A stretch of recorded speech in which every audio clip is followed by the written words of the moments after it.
আসসালামু আলাইকুম ওয়া রাহমাতুল্লাহ। সম্মানিত ইলেকট্রিক ভাইয়েরা, যারা বাসা বাড়ির সিলিং ফ্যান বাঁধার জন্য প্রস্তুতি নিয়েছেন তারা আমাদের এই ভিডিওটা সম্পূর্ণরূপে একটু দেখেন শেষ পর্যন্ত। আমরা দেখেন কত সুন্দরভাবে নিখুঁতভাবে সিলিং ফ্যানটি বাঁধাই করেছি। বাঁধাই করার পর আমরা কি করেছি, সুতা দিয়ে আমরা কি টেপিং করে করেছি। টেপিং করার পর আমরা কটন এই কী নাম পান এম্পিয়ার টিউব দিয়ে আমরা আস্তে আস্তে আস্তে কি বাইর করছি।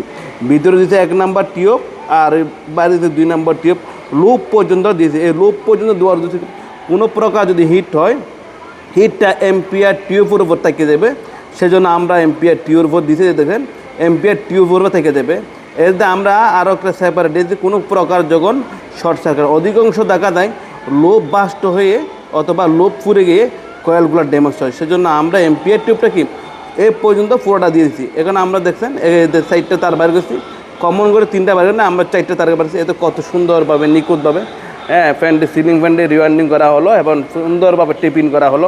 ভিডিওটি যদি ভালো লাগে আমাদের সাথে থাকবেন এবং যেখান থেকে দেখেন আপনার একটি মূল্যবান গঠনমূলক কমেন্ট করে আমাদেরকে জানাবেন বা কেমন হলো কাজটা। যদি ভালো লাগলে আমাদের ছোটোখাটো কাজ এটা সবাইকে চিত্তনীয়ভাবে আমরা এই ভিডিওটা দিলাম। সেজন্য সাথে রাশিদুল ইসলাম লোকমান, এই আয়শা ইলেকট্রিক পেজ, এখানে আপনাদের ভিডিওটা আপনাদের সামনে আনলাম। কেমন লাগলো দয়া করে আপনার মূল্যবান একটি কমেন্ট করে জানাবেন। ধন্যবাদ। আসসালামু আলাইকুম ওয়া রাহমাতুল্লাহ।